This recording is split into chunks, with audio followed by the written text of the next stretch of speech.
Yeah, you can get literally anything you want from this community. I don't want to say there's something for everyone because that's like lame and cheesy and cliche, but there's something for everybody here. And everybody at one point in this community was essentially more or less like no one. I was no one at one point. We're Duke still was no no one ones. at one point. Admit it. Winan was no one at one point. Atrophius was no one at one point. Daiku was no one at one. At one point, everybody was just another Brawlhalla community member. And if that's all you ever want to be, that's just as important as any other role in the Brawlhalla community. So you can have anything you want. You can be a commentator. You can be a top player. You can be a ranked warrior. You can be part of production. You can create silly memes and put them on Twitter. Like, you can do whatever you want in this community, but you have to do it. It's important that you do it.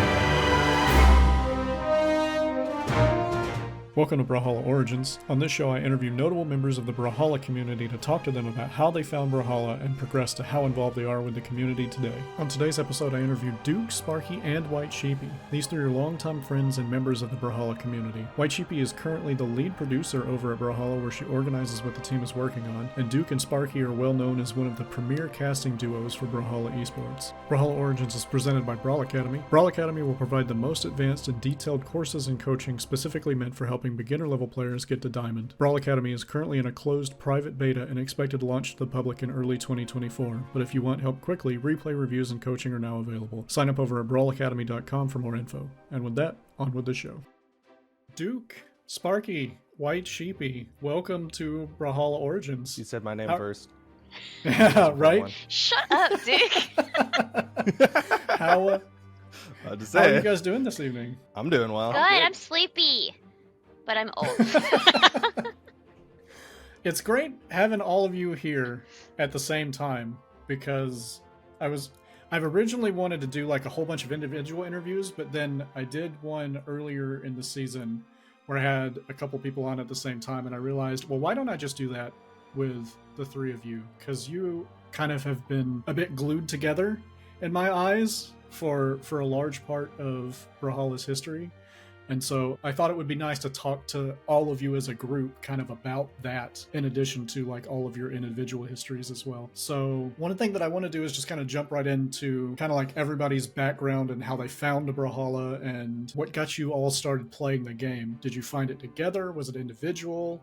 Or how did that work out? Let's start with Duc.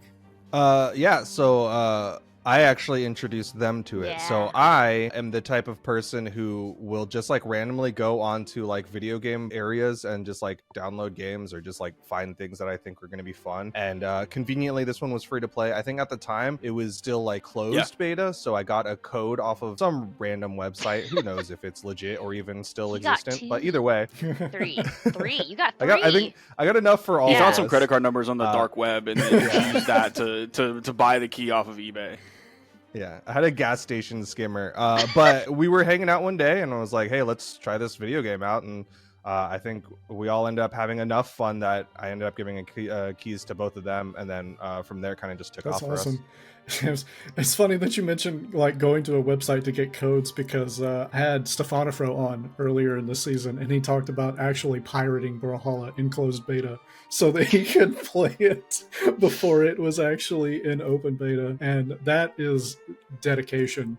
And did he say where he got it from? No, he didn't, but I thought that was hilarious because it was like actually pirated as in like he couldn't play it online until the open beta started. Wow. How did he know about it and want it that bad? Honestly, wow. Yeah, that's interesting. It's a great episode. You guys should watch it when it comes out. So I guess from that transition, like, how did you guys kind of get started on your journey that led to sort of like, because I know the three of you were like kind of the main operators of like BCS and like those types of events as well. Like, what led you to starting Brawlhalla and then eventually getting involved in like creating events and participating in kind of that part of the community as well? Well, it started, and interject or correct me if I'm wrong because my memory is not the greatest, but I don't know why you're laughing. It originally started as like we wanted a way to play together rather than just like, hey, we're gonna play customs for 16 hours and play custom after custom 1v1, 1v1, 1v1. He's a Taros player. That's not an enjoyable experience for You're a for Vrax anybody. player. Like, this is not a conversation. Okay, Queen Nye. All right. Okay. So we're all genuinely problems is where we're going. And so really we initially wanted a way to play like together. And when honestly, I don't remember you playing it with us. It seems like though. you kind of stopped like a little bit because we would all end up butting heads. No. Butting heads in what Did way? we? I think If played. Well, Winan's very competitive, as am I, and so we definitely will have. Yeah, some, I said we. I was being arguments. generous. It's certainly two people in this call, and it's not me and Atrophius that would butt heads. No, what I recall is that we had definitely played as a group, and then anytime we would do ones, I would get pretty heated because, So I know we first got started like we played it, Mm-hmm. we played it, and then Duke would sometimes stream it. At the time, Duke was streaming pretty consistently, and then as Duke started streaming it, we started getting to know some community members more. Daiku was like one of the first people to show up, even Foda Mhm. too. Foda at the time was just a player in the community as well. We started getting to know like all the community folks, and then as we kept playing and getting to the community and diving deeper, we realized that there actually is like for what it was, there was actually a small competitive scene. Duke, I think it was you, Duke, who you were like, hey, why don't we do something? I think we could do something, and I think we could do something really good.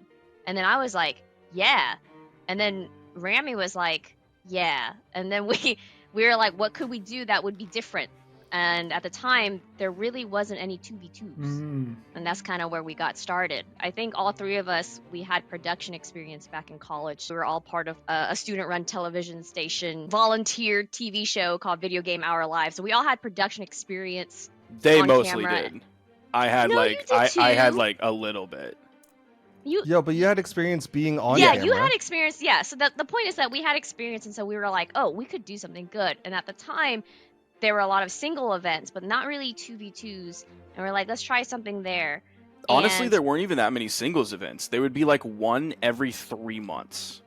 Yeah, there was like at the time I think two main tournaments. It was like Compton and then rated Compton. things would be like Yeah. the two that I remember distinctly from around that time. And then like once we started rolling with things like Friendly Fire and BCS, like Gravy Cancel started becoming a thing, and then Brawl League.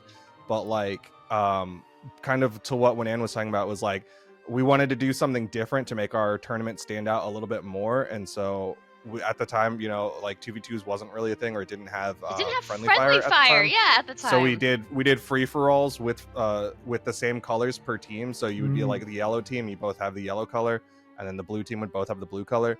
And then I think like Dan or someone saw that stream and was like, "We're gonna just turn on friendly fire." Yeah. And they just That's like put that amazing. in the code. It was like crazy fast how that happened. Like we had the tournament, and then like within the next week, bam, actually friendly fire in Brawlhalla, and that made our lives easier as we continued creating friendly fire tournaments.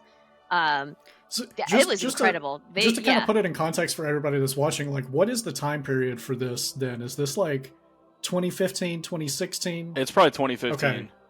2015, This is like 2016. before the first BCS. Yeah. This was before, like at least a Yeah. year before the first. I'm pretty BCS, sure it was I want 2015. to say. 2015, I think. Yeah. Wow.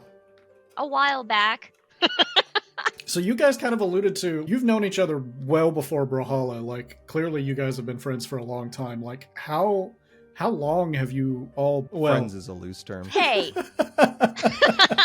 especially you two, Duc and Sheepie, right? Yeah.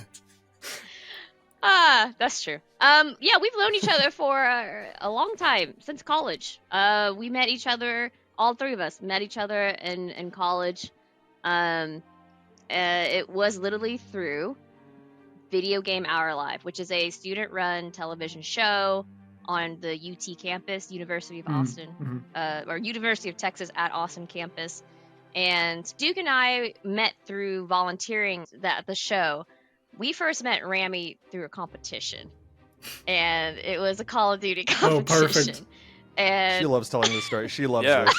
I bet she does. She's love so it. proud of It's this. true. Because it's true. She's oh so my proud of this. Yeah, God, it's true, and some of the things she says are absolutely true. No. And some of the other things that she says, falsehoods. No. Remember, Falsehoods. your memory is bad. I remember this clearly because Video Game Hour Live, which I'll shorten to VGHL, we would run local, tournaments at nearby cafes and things like that. And so that's one of the things we did with Call of Duty and Street Fighter at the time. I can't remember which edition of Street Fighter. Was it 4? Probably 4. But it Yeah. was like, okay, we're gonna run would've like a been 4. local tournament. Anyone can sign up. You don't have to be a college student, just sign up and play. And we were at this cafe, and I think Rami, you signed up on that day. You like passed by, and you're just like, There were Okay. like flyers up in my dorm that I Okay. saw, and yeah, I signed up that day.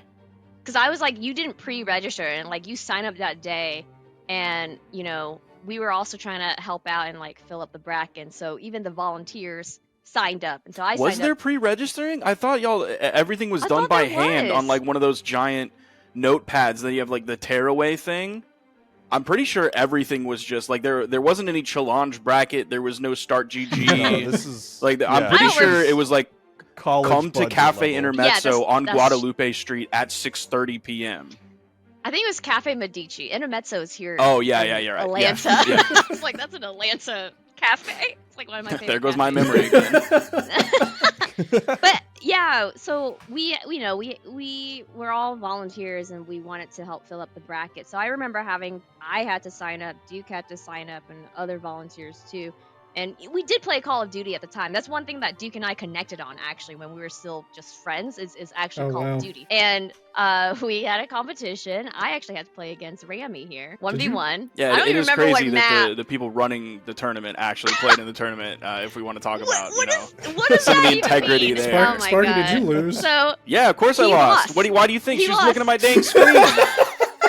I was trying to be an honorable Yeah, combatant. I this was wasn't even not- on a LAN. This was literally Oh, all it's one. Yeah. split I was screen? trying to be an not honorable screen- warfighter, No. a Oh my true God. warrior This is what he always that claims. has Anytime- respect for those that are brave enough to step no, into no, the no. crucible. Every time we retell this story, he always says that I cheated by looking at his screen. That And is then actually false. she's I over just here. You beat can see him her with eyes darting skill. up and down, up and No. down, up and down. Bro, Oh, she it pre-fired was me just- around the corner. it How'd she know I was there? Skill.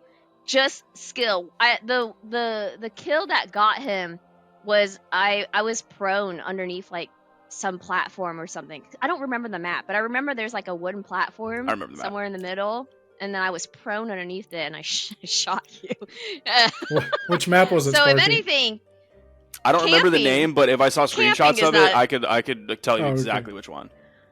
all I'm saying is Rami is mad that I was a camper, and that's why he Ah. lost. A That's camper not it. and another C word that ends with an ER, and it's cheating. No, not at all. Not at all. But the point That's is, Where's that going?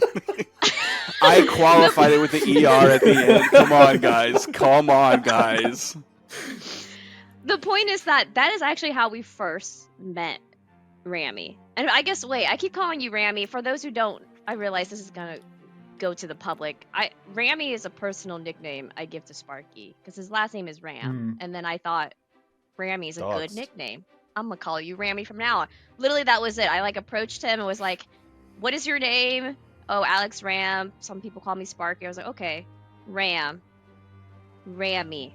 I'm gonna call you Rami instead of Sparky. and that's literally it. So I've called him Rami for like over 10 years, or I don't know how long. Well, also at VGHL, there was another Alex, Oh, and that's he right, was there yeah. first, which is also funny because that's how I got my nickname of Sparky in high school. Was because when I joined Drumline, there was another kid who was there first and older than I was. His name was Alec. Oh. And Oh. so that's how I got that nickname. And then the other Alex at VGHL, he got to keep his name because he was there first. So that's how I became We didn't even call him Alex. Yeah, we always called him by his last name too. always.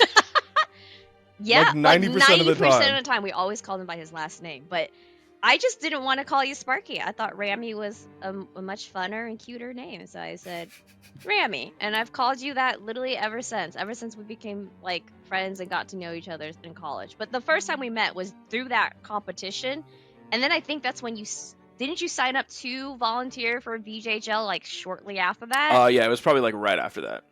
And then that's how we got to further hang out, because we would go do the show, record, and it was a live show. So it was a live show for about an hour. Sometimes we record stuff afterwards, and then I'll go hang out, go eat dinner late and things like that. And so that's how we, all three of us, started hanging out a lot more and like getting to know each other. So we've been friends for a really long time. That's amazing.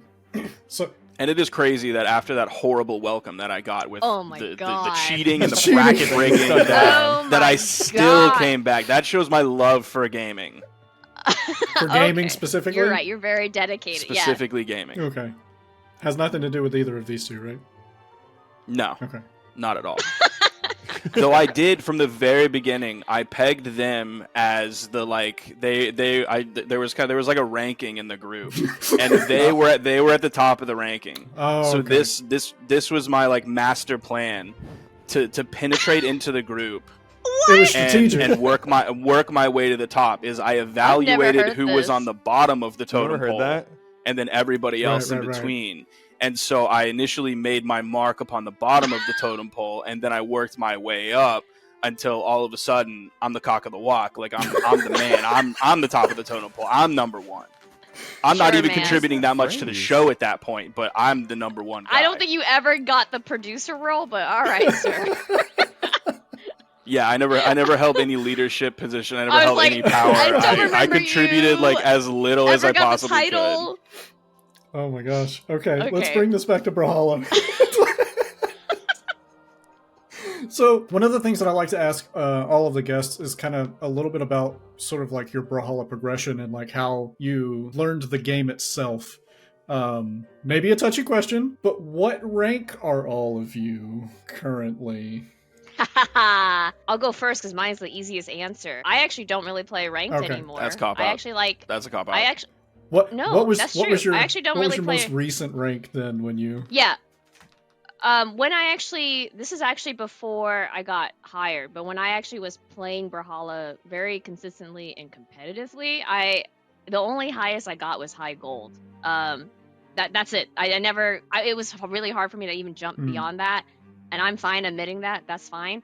And nowadays, I've said this on dev streams too, and it's true. I actually prefer playing like the game modes, the free Right. for alls, the brawl of the weeks. I like participating in kind of those like casual group game modes now, or twos. I still like Yeah. twos. I don't play it as often as I used to, or as competitively, but I personally like the casual game modes a lot more, and I'm fine being a casual gamer. How about you, Duke? I get diamond every season. That's like a personal goal, and then I stop playing ranked because I get very salty, and I admit that. So I do enough to get diamond, and then I'm like, I'm good, and then I stop playing Nice. ranked until the next Sparky. season.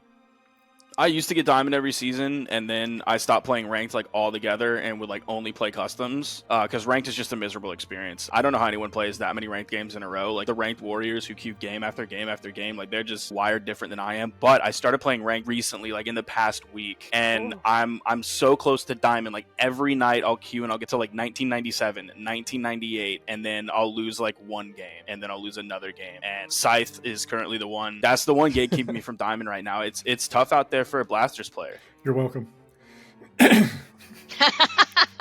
Dude, that was like the most frustrating pain back when I used to have to like hardcore grind for diamond, was like getting to 1999 and then queuing and then seeing like Daiku and being like, okay. Just like, okay, I'll wait, go next, and then like have to re-grind back up. Yeah. It was always a pain.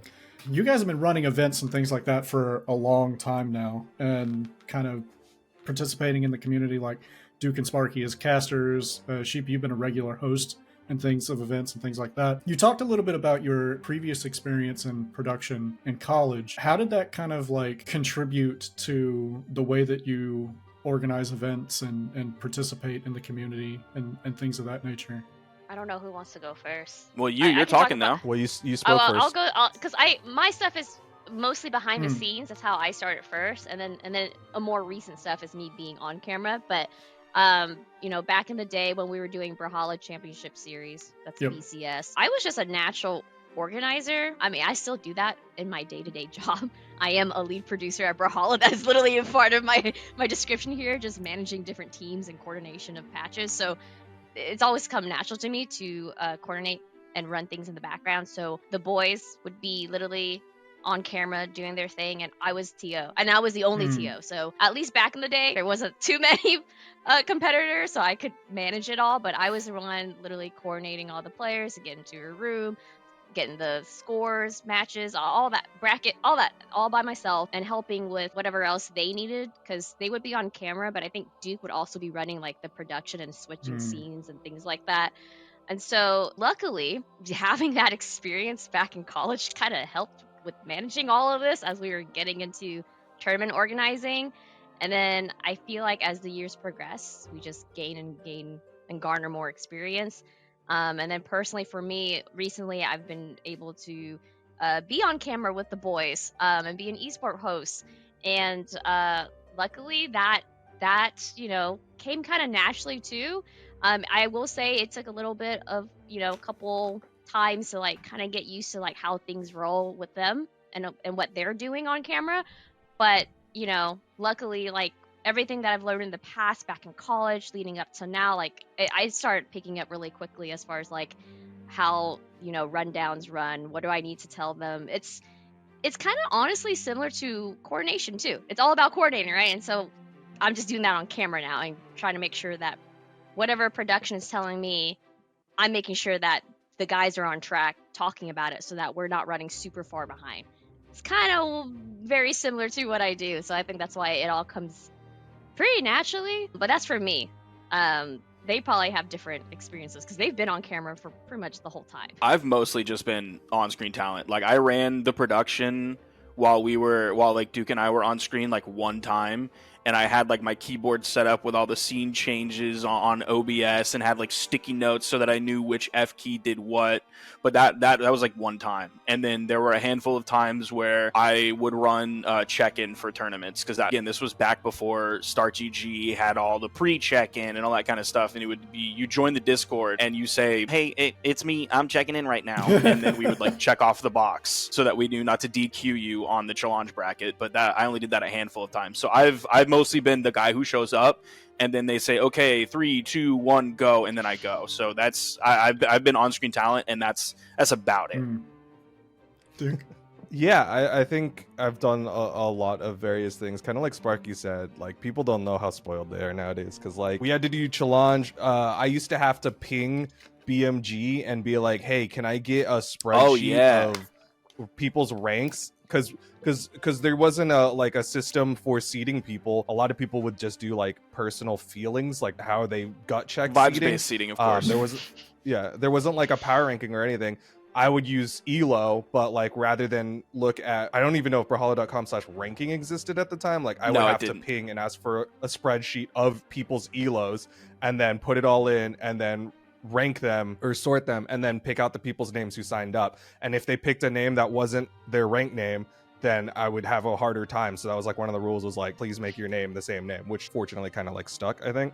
But like a lot of things have kind of progressed from like, we were players and watchers, and then we took our like college experience and did production. So I was streaming at the time, so that helped with like putting production brain into it and stuff like that. And then like Sheepie said, there were times where I would have to do production and cast, and I think there was some awkwardness. Like you could find like the old VODs where I'm like sitting there, I'm like, okay, Sparky, fill for a second while I figure out how to update. Like it was so bad. Nowadays there's a whole website that they use to update the scoreboards. I used to have to do that on the OBS scene where I press backspace and then I press like 2 and then send and then update. So it's like it's changed so much since then.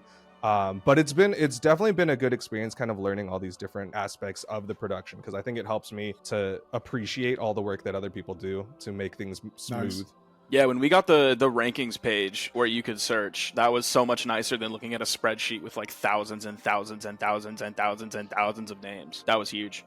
Nice. That's awesome. So Tell me a little bit about how this one's kind of specific for Duc and Sparky, like casting. Like you guys, in my mind, and this might not be the same for a lot of people, but I guess because of the era that I kind of started Brawlhalla in, and watching you guys kind of advance in like your casting career in Brawlhalla, to me, you guys are the voice of competitive Brawlhalla. So like when Appreciate it. so like What else do you think? More nice Tell me things, more. please. but like I got used to a very long time where like the final top 4, the final top 8 would be Duc and Sparky, and that just became kind of the expectation of how tournaments would sound to me. And so kind of walk me through a little bit about how you guys got started with casting and kind of how it progressed and how you guys kind of got to the point where, and I don't know if you guys think of it the same way as I do, but like how you kind of became the iconic sort of like voice of Brawlhalla esports. It's funny because if you look at the original Reddit post that we made for the first Friendly Fire 2v2 tournament, which is the first tournament we ever did, we even said in that original post teasing the event that, hey, we want to do the commentary, but if you don't want us to do the commentary, like, that's okay. You can tell us and we'll have someone else do it, because there was Raiden and there was Compton EMT. And so even from the very beginning, like, we didn't know what we were doing. I had never watched an esport in my life, and I didn't watch traditional sports either. So That's not what? true. You watch Smite. Not really. And Oh, okay. I don't think so. Maybe a little bit at that point, but I didn't watch esports on Smite, and I wasn't paying enough attention to figure out, like, oh, okay, so they're bringing it back to the stat screen here, and then here's how they're Yeah, going to tell that's this fair. story on this. Like, no, none of that was in my mind. I just like performing. I like telling jokes, and I like performing. That's what I did in high school band, and so really it was just like, Aren't you supposed to play the instrument in high school band? yeah, I played an instrument in high school band. I was on the drum line. Yeah, you told We jokes. talked about this They earlier. were performing. What are you? Yeah, but you're telling jokes. I though. was telling jokes all throughout band. In fact, I got in trouble a lot of times for telling a lot of jokes. That sounds problematic. So I wanted to perform, and commentary was my way to perform, because I love performing. And so yeah, it was just like you just had to do it. There's no there was no how-to guide on how to do it. You just had to sit there and figure out how we're going to make this work, and how I wanted to get across the messages that I wanted to get across. And in the beginning, it was so bad. I was so selfish. It was about me, and me making a huge impact, and everybody in chat laughing at my jokes and the funny things that I said, rather than making it about the competitors and the esport and their storylines. So I was definitely really selfish in the beginning in that sense. But it was literally just like doing it. You just had to do it, and you had to be out there on camera in front of, at that time, like, hundreds of people, and you had to fall flat on your face and feel like an idiot and be embarrassed, and just kind of push through that to figure out, at least for me, the way I personally wanted to be me, while also doing the commentary that you needed to do in order to, like, glorify the esport and make people care about the esport and the storylines that are happening and the victories and the losses and the journeys and everything in between. Yeah, I think Sparky kind of hit the nail on the head about how, like, it was definitely a growing experience. I think if you look back at how we were when we started and how we are now, it's changed a lot. And I think to some people, they might think it's gotten worse. I personally think it's gotten better. At the very least, I'm not dying at the end of it, because I used to scream for like 8 hours straight. But it was definitely like a growing period, or like a growing experience, because like we would, put on an event, we would do Friendly Fire, we would do BCS, week 1 or whatever, and then like afterwards, almost always there'd be someone saying something. It would be like Pugsy on Reddit being like, they don't know anything about the game, or it would be like a message from somebody at BMG being like, y'all can't be so negative about these people. And so like a lot of times, you have to take that feedback and just kind of like internalize it and adapt it to whatever you're doing. I think Sparky's done a lot better job of kind of filtering that feedback and saying like, okay, you might have some good points, but I still want to do it this way. Whereas I am like, I think more jaded every time somebody says something even remotely mean to me, or even if we cast together and somebody says Sparky's so funny, I get sad. It's just like a thing where, you have to be able to take that feedback and spin it into something that you can work with. which again I have a hard time with. But that's kind of like how the growth has happened, because aside from like a handful of people that have like actively kind of gone out of their way to help us, some people who I don't think I'm allowed to mention, but like it really was just kind of a, you try, you fail, go again. Can I say something? Because Sure. yeah, I definitely want to say that as I've been watching the boys since the beginning, it's definitely like what Duke and Rami is saying, that it's a growing experience, but we definitely along the way we did get like actually good constructive feedback from different areas, places, and things like that, and bad I feedback from qualified and- individuals, and bad that is feedback true. too. And that's also part of the learning experience too, is I guess watching the boys figure out like what actually was good feedback and what actually is constructive. And I feel like it was definitely a journey for the both of them. I even gave them notes sometimes too, only because I have experience in acting, and I can use that performance experience to be like, here's kind of the impression you want to give as far as like storytelling and how you hold yourself, how you talk, what is the pacing, what is the tone, make sure you make the important things important, because if you make everything important, then nothing's important. Like I would try my best to help out where possible. And I remember kind of those like growing pains in a sense of just them going at it and then getting some feedback and then trying again. It's definitely been a journey, and I honestly feel like they have grown so much and are so fantastic at what they do that they make it feel so easy. If you want me to put my opinion on what you guys do, seriously, I feel like you guys done it for so long now that you guys literally make it look so easy. What else? And it was never What else do you like about it? and it was not but it wasn't an easy start. Like, you guys legitimately just jumped in. We were like, hey, let's do a 2v2 tournament, and then y'all just jumped in, and we're like, all right, here we are, welcome to friendly fire. But also, like with what Duke was talking about like the Pugsies of the world talking about things and giving us feedback like that, is the community was also really receptive, because everything was so new at that point. So like when we announced a $300 prize pool tournament, everyone was like, whoa, we made it. I can't believe a $300 prize pool tournament. Look at the production on this. It's insane. We've never had anything like this before. You had more than two scenes? So what? like people were just like mostly excited that it existed, period. So that was like a really easy way for us to get into it, because also like a lot of the community at the time, they were like 13 and 14 year olds. So like they didn't know that much better either. They didn't consume the esports that they're consuming now. They weren't watching hours of LCS and other League and Valorant and CSGO and ESL and all that kind of stuff. So like they, at the time, like they had dumb kid brain, just like I had dumb kid brain at that age. So they didn't know any better. So it was a really easy way, quote unquote easy way to start, where it was easy to fail. You really weren't held that accountable for your failures. No one was raking you over the coals when you like said something wrong or flubbed a call or mispronounced a name. That's not true. That's not true. People would get mad if you said the frame data wrong. People would, They wouldn't get that mad. They wouldn't get mad. Okay. They weren't like, I can't handle this. This person needs to be fired. I think their house needs to be drone striked. They need to lose everything that they've ever loved in their life. They're the worst person because they said it was a 12 startup frame instead of 11. Every single time. So, you post the video on YouTube or whatever, every single time somebody puts a timestamp and is like, it's actually 3 frames, or they've actually won 4 tournaments, I die inside. Every single time.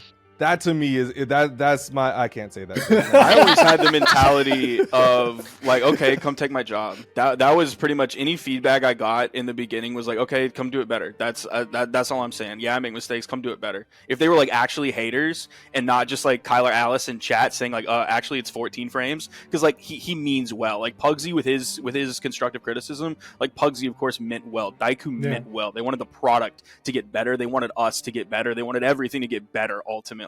But then for the haters out there, it's like, yeah, just okay, do it better than me. Do it better than me and come take my job and make me sit down and hold the L. Otherwise, pipe down, idiot.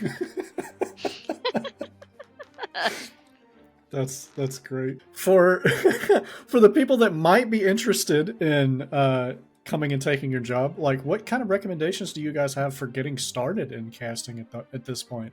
I feel like it's much more competitive now than it was back when you started. Like we've got some pretty solid, like hardcore casters in this community at this point, with like Flambeau and Zipmaster Flex, Dara. Like there's a lot of competition in casting. Skiff, shout out Skiff. Oh yeah, Skiff. Yeah, Skiff's great. Ajax. Yeah. I agree and I disagree though, because I think there's still a lot of room for people. I like, you're not wrong to say that there is a lot more competition, and I think it's much harder to get into it and get your foot in. But I think if you have the skills and talent, I think there is an empty seat waiting for you, is kind of where my head goes with that.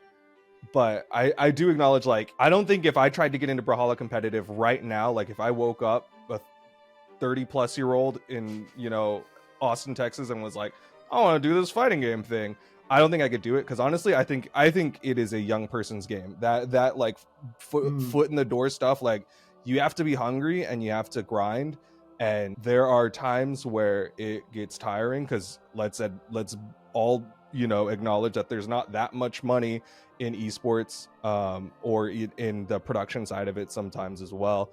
So like I think it's really hard to get into in that aspect. But if you're young, hungry, and you got the talent, I think there is definitely a seat open for you. I'm glad I don't have to do it now, because it's like the growing pains of it is you look at anybody who's starting it now, specifically in Brawlhalla. Again, like I said earlier, it's like in the beginning everybody was just so stoked to have something. There wasn't a tournament that happened and they were like, wow, that was fun, I can't wait to do this again in 3 or 4 months, right? There's a tournament probably later that day in the same region that all the same players are also going to play in. So the fact that like the rising tide raises all boats, that like there's now a precedent that like people are good, and there's so many good people that if you're new to it and you sit down on the desk and you're not at a certain level that everybody already expects you to be at, even if it's your first time and there's no way for you to be that good at all, people are like, this person's terrible, they're horrible, I never want to see them again on this desk. Please get casters that know what they're talking about. Like I know for the Lost Kingdom tournaments with Veggie Mamas and like Senketsu, when they do commentary, people will just go after them really roughly, and it's not fair, because everybody starts from somewhere and everybody should get that chance to fail and try things and learn what works, and learn what works for them, learn what works for other people that may not work for them, learn what works for them and not other people. So like everybody deserves that chance, but when you go out there, you shouldn't be held to the same standard as like BCX top 4. You have to be this good or there's no sense in practicing. I mean, it's just like if you're a player, you're not going to go out there and you're not going to win the tournament. Right. You're going to go out there and you're going to go 0-2, and then you're going to go home and practice, and then the next week you're going to go in the tournament and go 0-2, and then you're going to go to the next tournament and go 0-2, and then you might go 1-2, and then you might go 2-2, and eventually you might go 3-2, so on and so forth, and you'll make your way through the bracket. Commentators deserve that as well, because there is no science to good commentary. Well, there is, but it's also an art form just as much as there is a science to it. And I think it's really important to let those people fail at so many different levels at so many different times to figure out what works before you write them off and say like, oh, okay, well, you tried it, we get it, yeah, I hope you had your fun, but sit down and let the real gamers get in here. Well, I do want to say that you kind of mentioned there is a little bit of what people are interested in seeing when they see someone on the screen talking about the game, right? So for me, what I like seeing when it comes to other esports scenes and commentators and things like that is obviously know the game, right? Yeah, know the game. That's probably the first thing. Know the game. Know the moves. Know what's going on, the characters, legends, whatever. You know the game. That's like probably rule number 1. And rule number 2 is probably like, once you know the game, there's a way to present it, right? You're not just stating fact. data, player names. There's a way to weave a story, what's going on, make it exciting. It's storytelling. And so I think having that kind of presence will help, or understanding at least the fact, the notion of storytelling. At least that's how I feel when I watch these guys, when I watch other commentators and other, esports scene. And obviously everyone has their own different style. That's fine. But I feel like the main two things you gotta have if you're trying to start off is know the game, start learning how to storytell. And of course, do it in your own way, whatever that means to you, whether it's a little bit more laid back, maybe a little bit more funny, maybe more, matter of fact, I don't know, whatever. But I feel like those are the two things that would help anyone get started. And I think if you haven't found your style, just watch and emulate. Yeah. Absolutely. Exactly, like if you were learning how to play the game, you watch a good player, you pull up a CS:GO line, the grenade lineups video, and you just emulate that, and that's how you like stumble your way into your style. Like from the very beginning, I don't watch a lot of esports, but I watched Scar and Toph do melee top 8s, and I wanted to be Scar. I wanted to be Scar more than anything in the world. And there was one time specifically that Kyler Alice said, we're going to bring him up again. Kyler Alice said, Sparky is the Scar of Brawlhalla, which completely overblown and not true whatsoever. Scar is incredible, and I live in his shadow. I'm a small speck in the universe, and he is my son. Someone's a fan. S-U-N, not S-O-N. But when he said that, I was like, I made it. It's over, ladies and gentlemen. But watch and emulate. That was a big thing for me early on starting out, is like I wouldn't watch melee top 8s for the melee. I didn't care. I don't know the first thing about melee. I love Mango. Mango's the GOAT. But aside from that, I don't care about melee whatsoever. But I like watching Scar and Toph because I like watching Scar and Toph. I would watch old episodes of The Reeds, which was like a podcast where Scar and Toph and a guest would play melee on Anther's ladder or a ranked ladder. And it wasn't for the melee. It was for Scar and Toph. I cared about them more than anything. So I watched and I tried to emulate what Scar and Toph did that made them successful as commentators. I relate to this very strongly because I know very little about StarCraft, but I love watching Tasteless and Artosis cast. Like, oh my god, that's yes. the same thing there for me. She kind of maybe partially answered this question, but it was one that I wanted to pose to everybody. Like, in your personal opinion, what is your favorite sort of like style of casting? And maybe not in Brawlhalla, but even in other games. Like, is there something that's like, and you can kind of maybe describe like Scar's sort of like style, if that's what it is for you, Sparky. But if there's like something that you could point to as a style or like a way that someone casts in esports, what would be your favorite? I don't know, because like from the very beginning, there was always like the idea of like, okay, well, who's like the play-by-play guy, who's the color guy, and like which one of you is going to do the analysis. And I never liked those kind of like strict rules and like traditional boundaries. That never really made sense to me, at least because of Brawlhalla. And this could all come from like my ignorance of esports and how you commentate fighting games. But I always liked the individuality of the commentator coming through and the experiences from the commentator's life coming through and being related to the game. So I really like when Scar talks about stuff that is not melee, and he starts talking about like ancient philosophy or weird anime movies he's seen. And finding those ways, because those were ways that I would then connect with the commentator, and then through that avenue connect back to the game. And so I felt like that was really important for me, because that was part of my personal expression and part of my personal performance, so that I could connect with the viewer, and through that we could all engage in this arena that is the video game, through things that you relate to, through references that you make to the media that you consume or the food that you eat. And that was my way to more or less like unselfishly express myself creatively through the things that I find important in my life and how they relate to Brawlhalla. I love this answer because it really explains all of the 80s and 90s pop culture references that like 98% of the player base of Brawlhalla just doesn't understand. Okay. Sparky never talked about the game. Yeah, like that was the biggest piece of feedback that I'm gonna say a curse word. I'm gonna do a swear. I didn't give a shit about that. Anytime anyone said that, I would go on Twitter and I would see people piss and moan the same thing about Scar and Toph. And you're gonna tell me that they're wrong? Get out of town. There's the door. Head out, and don't let it hit you in your butt when you're on the way out. Like that I always, when I heard that, instantly ignored. I did not care about it. I honestly, the worthless. I honestly thought it was great because I actually got most of the references. So, and don't say 80s and 90s. You're so old. I talk about Drake's. Sparky's such an old Look at what I put on man. Twitter recently with the like NBA meme sports photos. Those are quotes from Drake's latest album that he released like a week ago. He's coping. Just let him cope. I'm young. You're just tagging cope. along to NSYNC's LeBron posting. I'm a young buck. Just let him cope. But I do think there is definitely truth in what Rami said, because I like that too. I like seeing the commentators' personality kind of like come in and out when they are commentating the game. I guess most of my commentators that I like listening to and watching is actually from the FGC.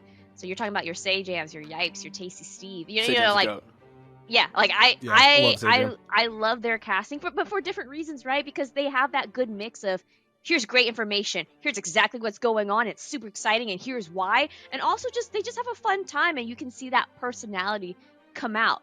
And so, you know, it's okay if you don't always, you know, talk about the game. Okay, it's okay.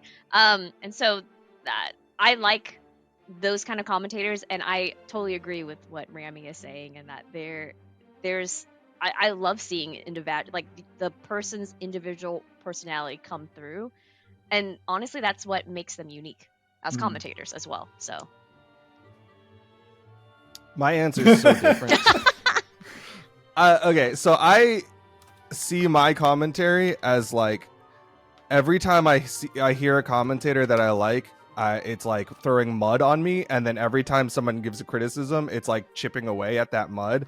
So it's like this weird mix of like I've just like I'm an amorphous blob as far as I'm concerned, because it's like, yeah, I really like this aspect of Sajam where like I think he gives really good transitional statements, or I really like Yipes' like color when he like kind of adds something that like nobody was thinking about, but it really works for that situation.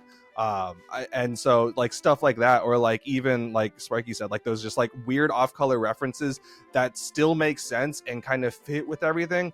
So I add that in every time I see something that I really like, which I kind of goes back to Sparky's comment about like, if you want to get into commentary, watch stuff, emulate it, but kind of make it your own and like take the parts that you like.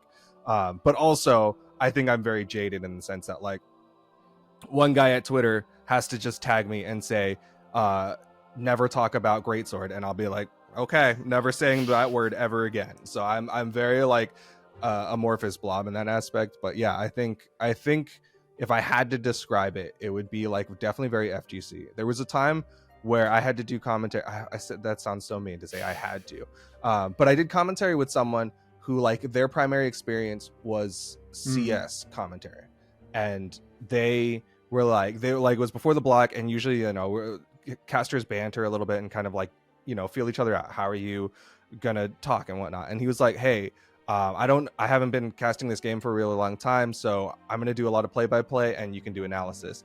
And I was like, okay. And then it felt very much like a CSGO block where he's doing all the play-by-play, stock gets taken, here's my opportunity to talk. Okay, that was really cool, love the way that this thing happened, blah blah blah blah blah, and then we're back into it. But that doesn't work as well in Brawlhalla as it does in like League or CS, because there's that downtime for analysis, which is where like we as a production group have had to adapt, is like we give more time for analysis after the game nowadays, because it's like that's where you can actually like take a breather and go, okay, here's some cool things that happened, because I mean, like once the game is playing, as anyone who's playing it knows, it's like it's kind of just go go go, except for those opportunities where somebody's like really just putting a halt to the speed of the game. But even then, like, people want to talk about what's going on there and not hear us talk about our favorite ice cream or whatever, you know. So it is that kind of weird form that, like, I think has to work for this game. Gotcha. Oh, one more thing I wanted to add. Also, Top Gear was a huge influence with me early on. And The one with Matt this is LeBlanc? back like I don't know who's running Top Gear now, but this is when it was Jeremy, and I feel bad that I'm forgetting their names right now. The other two British guys, the little one and then the old one, James May, and then the little one, I can't remember his name. But that was big because that was just like their ability to drive in a car and try and make you care about that car beyond just going like, hey, it's fast. It goes 0 to 60 in 3.7 seconds, and that's fast. It turns really well. When I turn the steering wheel, it makes the car turn in that direction right when I want it to. So their ability to like draw all of their passion for cars and turn that into a story about the car and make you care with their analysis of what's going on and relating it to other things. And then also the moments of when they're doing the star in the reasonably priced car, where they take like a famous person and they put them in like a crappy car and have them go around the track and see who's the fastest celebrity in a crappy car. Their ability to do like play-by-play in those moments and make you either laugh or they insult the star or they talk about how well they did, and their ability to do that in the play-by-play moment, I took a lot from that for the star and the reasonably priced car segments. But then also their analysis of when they're driving a Mercedes CLK 750, because I'm not like I like cars. I think cars are cool. I don't know how an engine works. I don't really know how the car works. You put oil in sometimes. I let the dealership handle that. I don't really know what's going on with cars. But when they tell me about cars and they tell me the story about MG, it makes me care about MG. And it makes me want to go out and buy an MG and drive an MG and think about the history of MG and all of the engineering and all of the trials and tribulations and the successes and the failures. Like that was also a really, really big influence on me early on. MG's Machine Gun Kelly, right? You just didn't want to No, say K? that's MGK. That's MGK. I don't remember what MG Yeah, stands for, but their logo was like a hexagon or an octagon, I think, and it had a big M and then the G in it.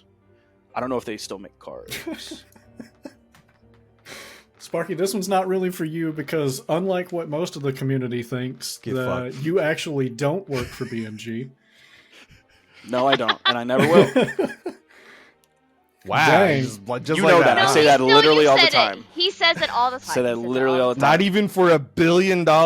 No, especially not for $1 billion. Because if they have $1 billion to pay me, they're doing something that I do not morally agree with. Fair enough.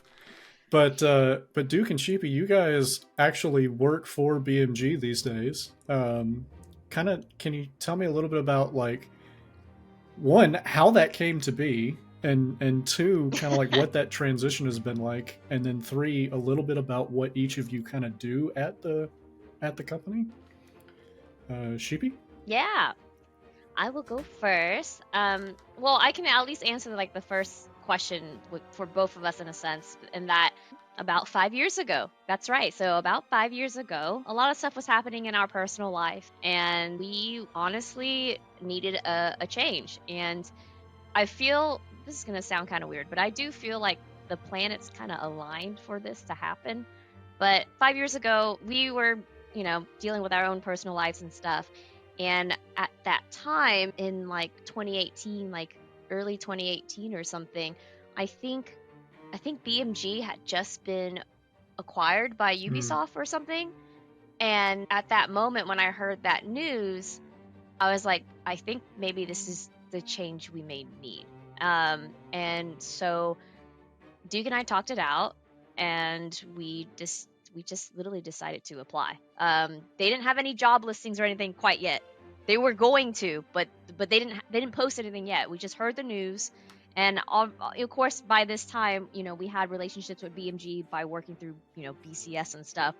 And both Duke and I literally just reached out to Matt and was like, hey, we're interested, and we heard the news. Congrats, and we're interested if you guys are looking to hire more people, and here are the things we can offer to y'all. And it kind of just went off from there. Literally, I'm not joking when I said like planets align, because Matt very promptly replied back and was like, let's talk. And so Duke and I had separate interviews, but the point is that's kind of how it happened. We had already a relationship with BMG. They needed more people. Things happened on their side. Our lives were needing a change, and it just happened. And we kind of put ourselves out there, and we got it. We reaped the rewards. And so not too long after, we actually got hired, and we moved from Texas to Georgia to work. Literally a couple months after that, in the same year. So it kind of is crazy how that worked out, and I truly believe like just things lined up. Just that's sometimes how life is, you know, like it just lined up that way, and I think it has really helped us out. So I started as an associate producer, and now I'm a lead producer 5 years later. And my main things, obviously, at BMG, we all wear a lot of different hats, because I'm also an esports host, and I help out esports. But my main daily task is I manage our creative team, on coordinate all the different things that are going into each of our patch updates, and keep track of our production schedule and production team and things like that. So I'm a pretty core part of the process, and connecting all of our departments together, so we put out a beautiful, wonderful patch.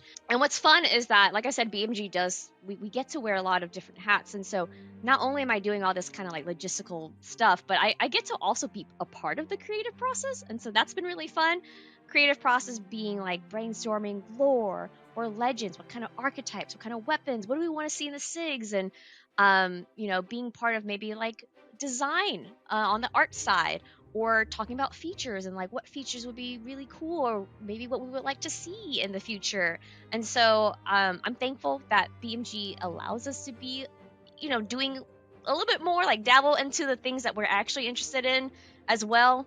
So they let us play around in that manner. But yeah, we've been doing this for the last 5 years. And still going. And I'm very grateful and thankful for this opportunity, because I will tell you, I never thought I would be in the video game industry, ever. I graduated college with a theater degree, with a Bachelor of Arts and Theater and Dance, but with a focus in acting. I never thought I would be in the video game industry, okay? Never thought in my life.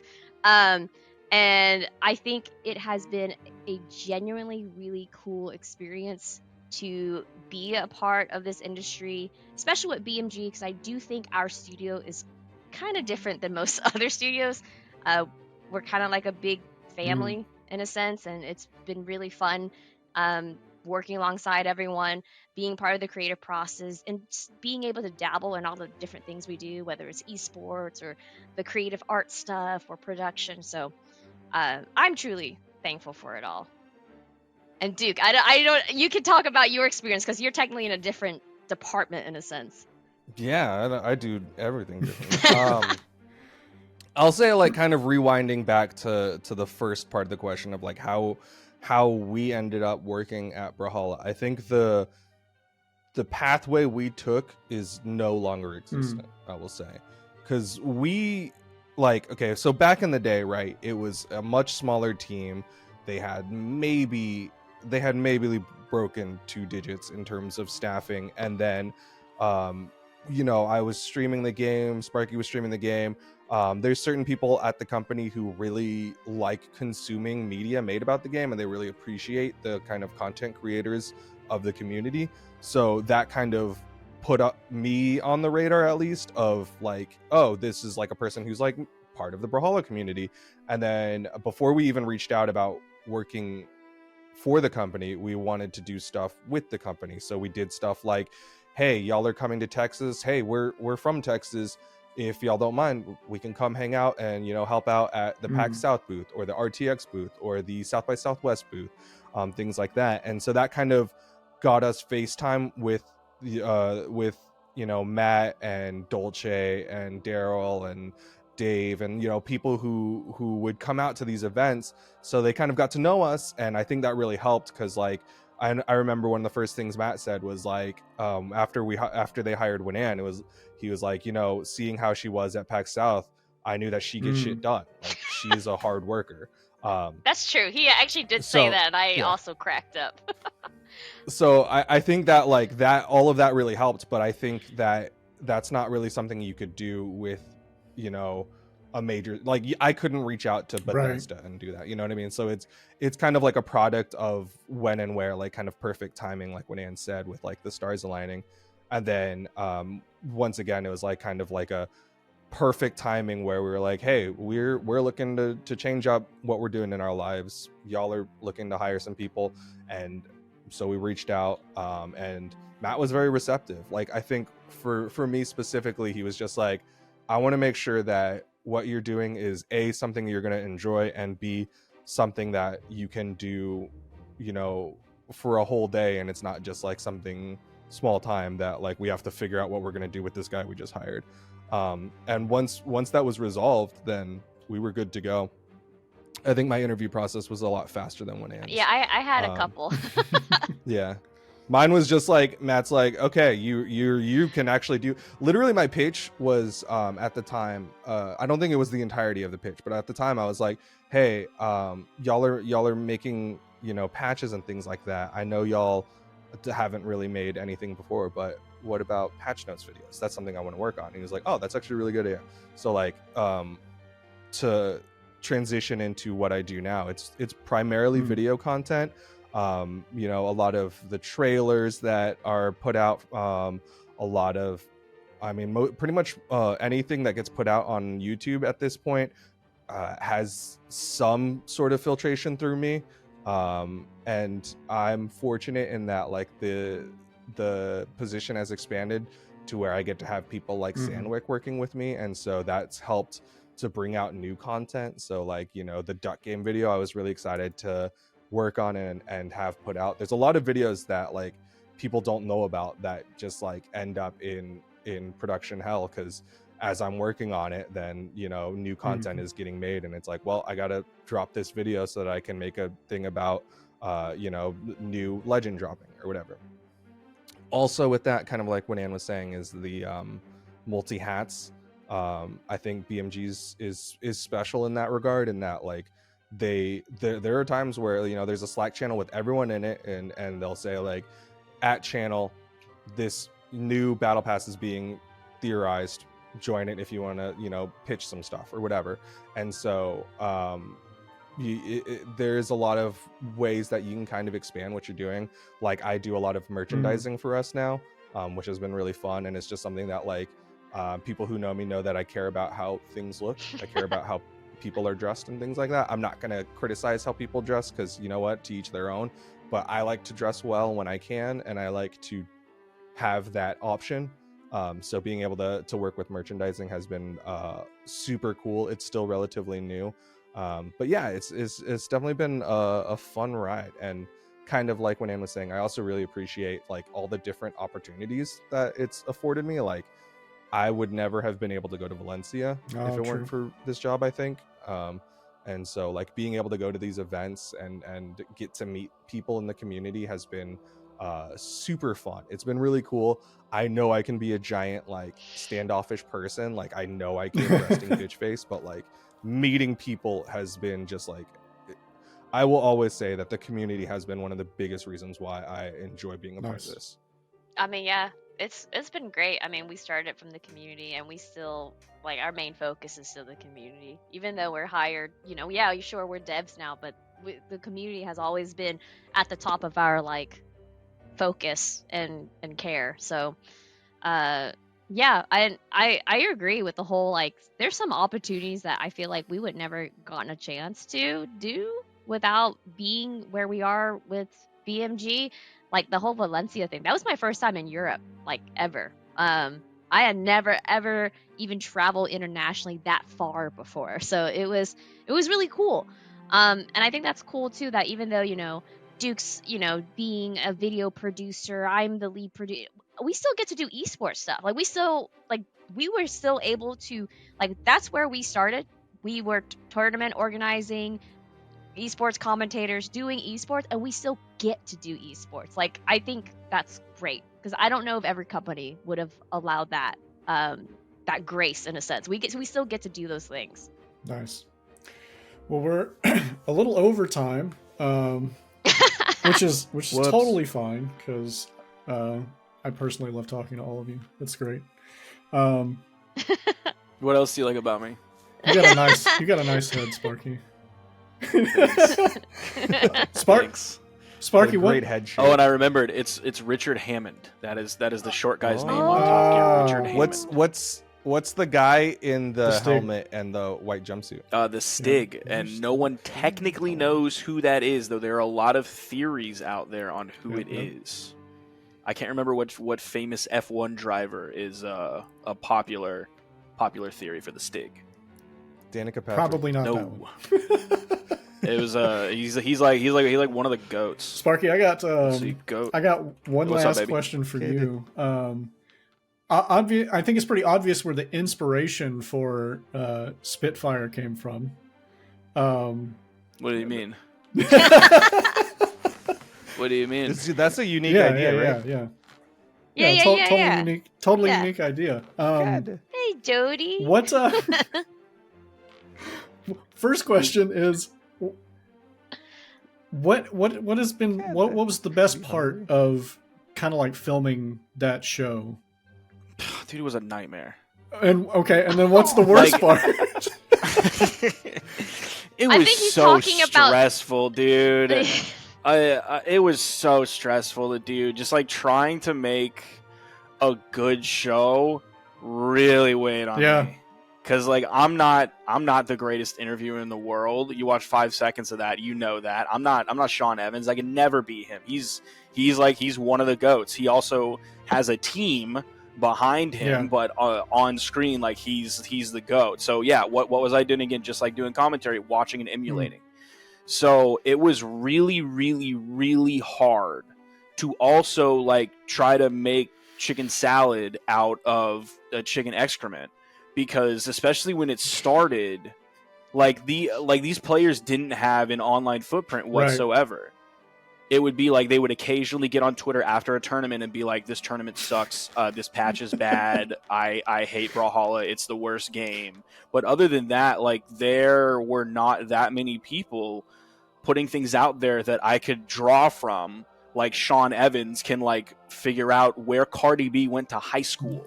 Yeah. And things like that. So that was really tough to find like enough things to make a long form show.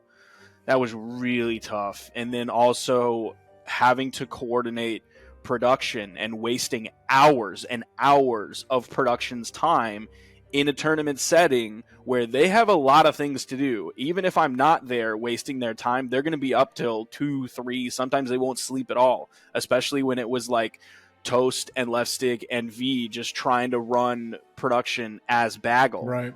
Back in the day when we were talking about like final round 2019. So it was really difficult to do, and obviously like the toll on my stomach, like it wasn't great. I threw up in the Olympic Stadium on the floor, in the top floor on my way to the bathroom when I did back-to-backs that tournament, because we did Lil Captain I Throw, and then I did Pugsy because we needed it to get 2 in 1, and I ended up throwing up all over the floor. I wiped it up. Relax. I wiped it up. I did as best as I could. There's probably a puke stain still on that top floor because I don't even know we were supposed to be up there. But that was really tough.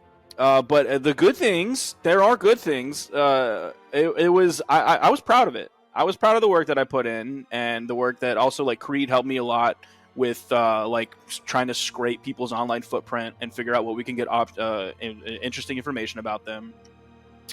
And so yeah, I was proud of it, and I thought it was like something, even though of course it was a completely stolen idea and a not unique idea for Brawlhalla, and even like for esports in general, like we kind of made Spitfire before I think Hungry Box did his thing. Hot Oh, Wands yeah, or Yeah, Big hot, yeah, Wands or hot, all hot that. wands. So we kind of did that before he did that, and we recognized that format and how that would relate into esports and be something cool. So I was really proud of that, and I thought that was really, really neat. Also, the relief whenever it was done, I was so happy every time we were finished. It was great. Yeah, but I thought it was really interesting, and I'm glad I did it. And hearing like people still occasionally talk about it, like I got a Twitter notification the other day from someone who was like, "Hey, when's the next episode of Spitfire coming out? I can only watch season 1 so many times." And it's like, oh, sorry, it's canceled now. It's not really feasible to do. It's very difficult, especially with the time constraints that we have. And also a lot of work beyond what I did. I probably, of all the people that were involved in it, I probably did the least work, because I put in a handful of hours doing research and formulating the questions and then, of course, filming it. But we also there's a lot of editing that goes into that, because there's multiple cameras, there's audio, there's multimedia added in. Talking about production hell, Duke has the final episode of Spitfire that will come out one day. One day it'll come out with our biggest guest yet. But like even when Creed did it I think one time early on, and it took him like weeks to just like, he messaged me one day on Discord and was like, yeah, I finished the audio pass. And it's like, oh my gosh, dude, there was just so much invested in that it didn't really make sense to keep it going, because it was hours and hours of labor for something that ultimately ended up being 30 minutes, which I was proud of. But it was just really tough to get everything together and then not have it released 3 months, 4 months, 5 months after we filmed it, just because there's so much that goes into it. And also at the time, which we don't have anymore, unfortunately, but hopefully one day, we can get Meet the Pros back.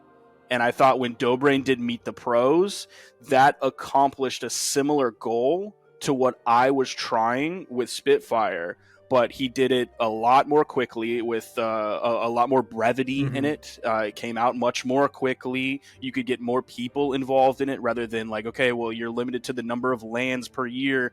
So if I want more, do I try to do the back-to-back again? That went well. It's canceled. I really wish I could hit the back-to-back one more time, because I think I can handle it now. I think I could do it without throwing Hey up all man, over the floor. BCX isn't.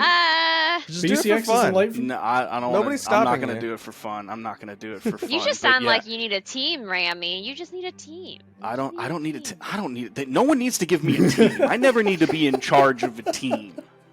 I'm not the right person to have a team. That would just be bad. I'm good being part of a team, but I don't need to be in charge of a team. But yeah, I really like Spitfire, and I was really proud with the product that we made. And at the time, with like Meet the Pros coming in more and getting more and more people on Meet the Pros, I was happy to like kind of move beyond Spitfire into like the next generation of how we humanize these players who, especially at the time, like did a horrible job of humanizing themselves. Yeah. And it was something that Slime said with regards to the podcast that he used to do alongside Ludwig called Off the Sticks. And everyone's always like, oh, bring Off the Sticks back. We miss Off the Sticks. I'm one of those people. I loved Off the Sticks. And then it was something that Slime said about like, it's okay for things to end. It's important for things to end. And it's important for things to end at the right time. Ending on a high note is great, rather than overstaying your welcome. So it's really important as the creator of something to understand when something does end and when it should end. And that like resonated in the back of my mind when I was trying to figure out, once we got back to like the normal schedule that we're on currently, because obviously Spitfire took a huge hiatus while we were on during COVID. I wasn't going to do it remote. One, because it's not feasible to ship like $100 worth of hot sauce to another person wherever they live, and two, I wasn't going to do that remote. That would have been a horrible experience. So it would have drastically affected the product in an extremely negative way, and I would have not wanted to do it like that.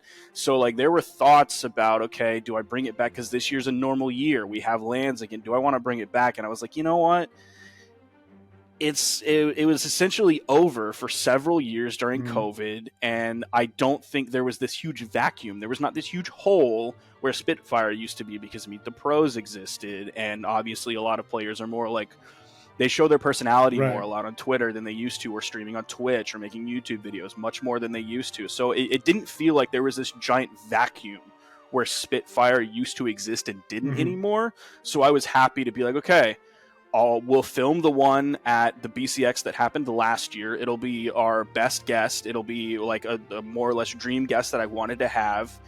And we'll make that the final one. And it'll come out whenever it comes out. And we'll put it to bed. And I'll be happy with the work that we all did. So, Duke, when is that episode coming out?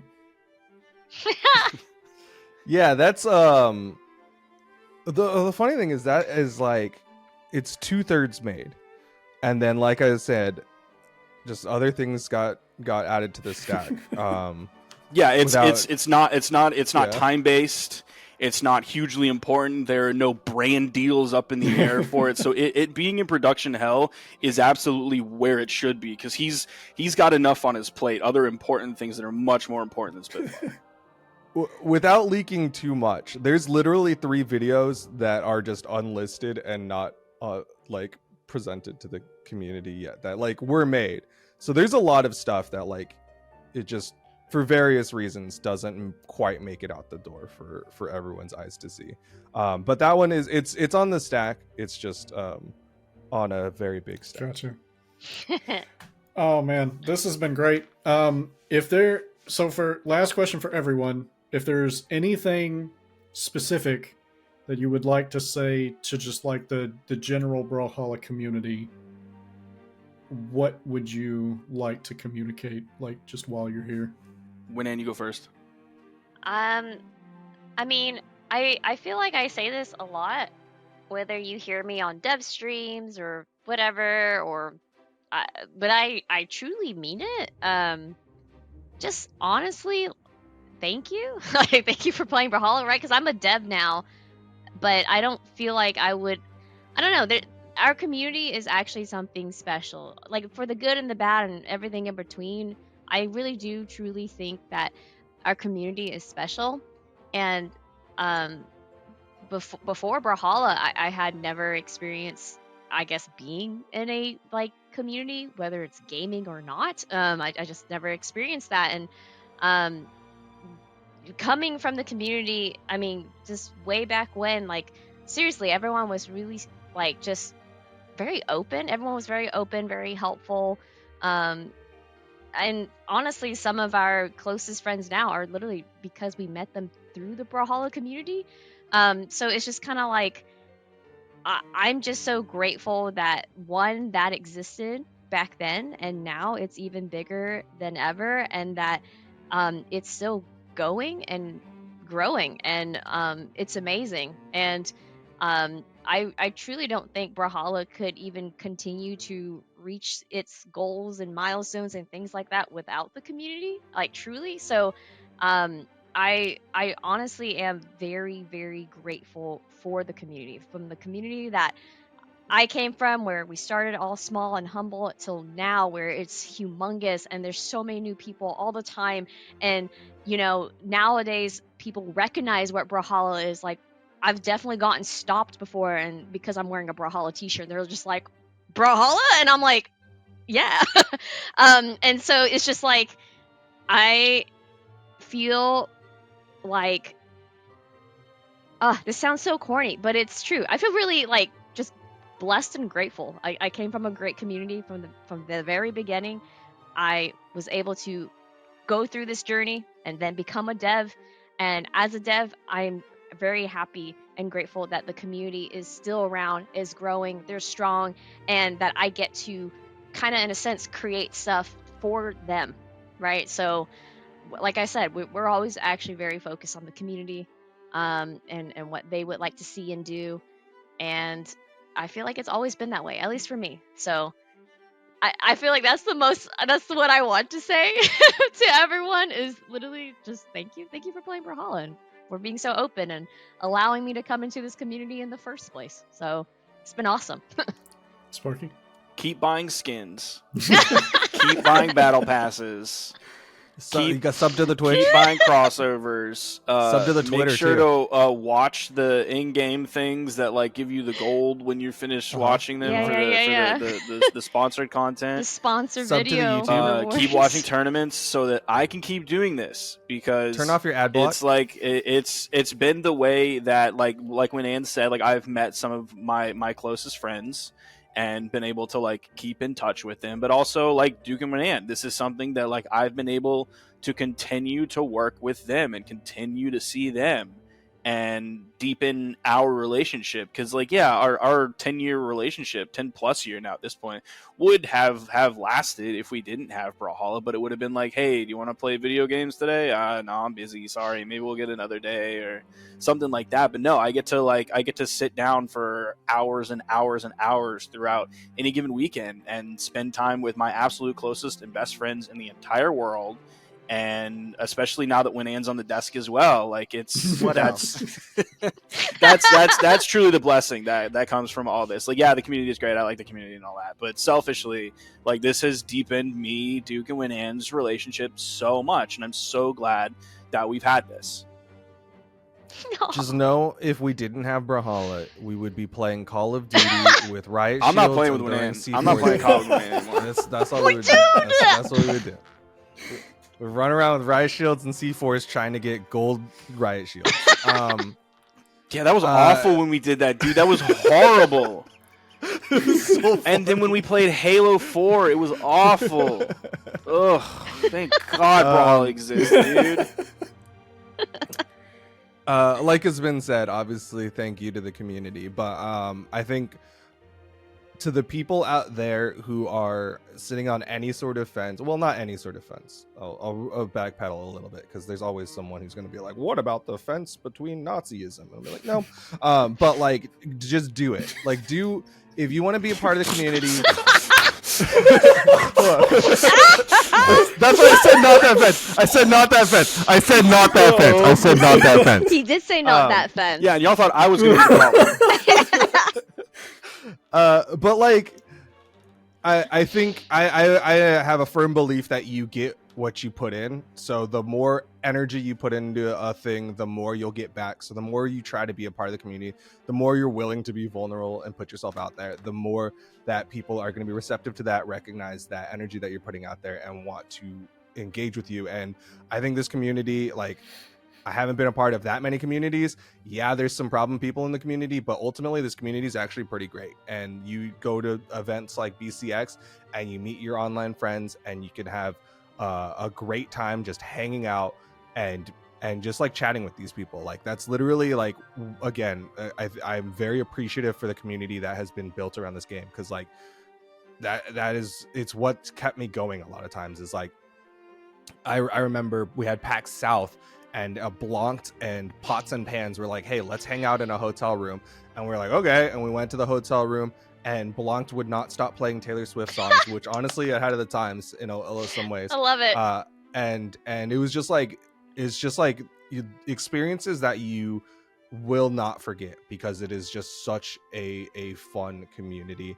And then again, back to the whole just do it thing. It's like, if you want to get into commentary, you are going to have to fail. It sucks, it is painful, it's uncomfortable, but like, just try to do it. If you want to get into TOing, just start doing it. If you want to be a esports photographer, bring your camera to an event. Nobody's going to stop. Well, I'm not going to stop you.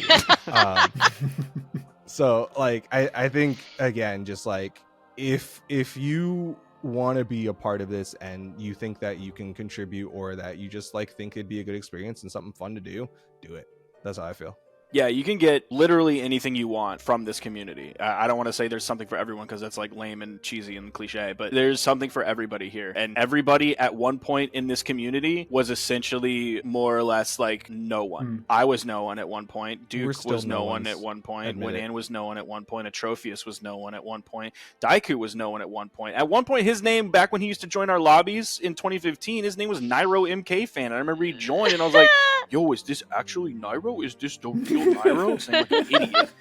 But no, like at one point, everybody was just another Brawlhalla community member. And if that's all you ever want to be, that's just as important as any other role in the Brawlhalla community. So you can have anything you want. You can be a commentator. You can be a top player. You can be a ranked warrior. You can be part of production. You can create silly memes and put them on Twitter. Like you can do whatever you want in this community, but you have to do it. It's important that you do it. No one is going to like pluck you out of the thousands and thousands and thousands of people that play this game. Like there are no industry plants here. No one's going to be like, oh, I bet this guy rules. I'm gonna ride or die for this guy right here, this random guy that I played in ranked yesterday.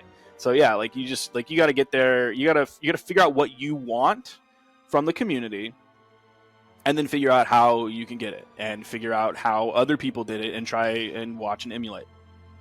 Yeah, I super agree with that, because because I said it, but like, you know, you got people like Baron, right? Like if you're just a dude who's just like, who cares about a thing, like Von Decay is one of my favorite like people. Like he just was a guy who was passionate about esports and started making videos talking about players. Like if there's a role that you are interested in, just start doing it and you will find your way. And people will start being receptive to it. And if they're not, somebody's going to give you feedback. And it's, again, how you take that feedback that ultimately defines whether or not you're going to proceed. But I ultimately think, like, as far as actual advice goes, just like, you have to be willing to go out there and fail. And then also buy skins and buy battle passes, and so that I can keep doing this. And watch the sponsored content in the game, and make sure to also watch community tournaments. Sparky. Yeah, enough people honestly, don't watch community tournaments. Like those are really important. And they like those like that's where champions are created. Watch more community tournaments. Enough people don't watch community tournaments. I know there's 1.5 million going on. You don't have to watch every one. No one has that kind of time. But like there are important tournaments going on every single week, and we need to watch more community tournaments. Shout out Slow Motion, shout out to AJ, shout out to Sal. Yes. There's so many great people out there. Shout out Insig, shout out Bearded Brawl, shout out Insig Brawl, shout out Moose War, shout out SSL, like Duke just said. There's a bunch of people out there. I mean, that's where we started. Yeah. Literally. Yeah. So go watch, support community tournaments. I mean, that's where some of our current casters started, was doing, Brawl League and whatnot. So. Yeah, shout out Brawley too. I forgot. Sparky, you do a really horrible job at convincing people you don't work for BMG. Well, I mean, I don't. I can show you I don't remember what I get from BMG. It's a 1099. I think it's a 1099. Independent contractor. Because I'm an independent contractor. You're not a W-2. I think I got my. You gonna be showing your 1099 right now? Can we not do that? Oh, you actually? Leak the social security number. Stop him. Get it. Self-talk. Jody, stop him. Stop him right now, Jody. Yeah, no, my social's blacked out. You don't. What? All right, it's safe. Is this how? Are we doing this? Don't make. Yeah, hold on. It's Photoshop. Don't make my editing job harder, Sparky. Rammy, no, it's stop fine. it. I'll cover it. It's fine. Everything's okay. Jody, stop him. Jody. Everything's okay. Blur. Everything's okay. Smack Here that. we go. Yeah, I think we're good. I think we're good. So you can see here. So my god. Zoom enhance. Here. What am I seeing? I can't see anything. You can see Blue Mammoth Games, LLC. You can see it's a 1099 NEC. The NEC stands for non-employee compensation. Is that so? This that's is your proof? Yeah. Yeah, I feel like that's pretty good proof. How old is that though? Is that 6 years old? It's for calendar year 2022. Okay, so it's a year old. You could have been hired this year. So you got hired this year then? No, I didn't get hired this year. All right, hold on. Rammy does not work. I'll pull up my bank statement. That's fine. No, it's don't. Fine. Okay, all right. I'll pull up my Bank of America right now, and I'll show you the paycheck that I got for my actual job. He does not work for BMG. Okay. Rammy does not work for BMG. All right, we'll call it there. Thanks, Sparky. But now you know there's unequivocal proof. Thank you guys so much for coming on the show. This was great. Thanks for having us. Yeah, thank you, Atrophius, for having us. This was fun. Right. Well, that was episode 9. Thanks everybody for tuning in. Bye, everybody. Thanks for watching episode 9 of Brawlhalla Origins. The season finale, episode 10, comes out next week on November 20th. Our next guest is the man himself, the one and only Foda, recorded live at BCX. Leave a comment on YouTube or tweet at me with the hashtag Brawlhalla Origins to let me know your thoughts on the show. If you enjoyed this and want to see more, please subscribe and share. Don't forget to check out brawlacademy.com. Thanks.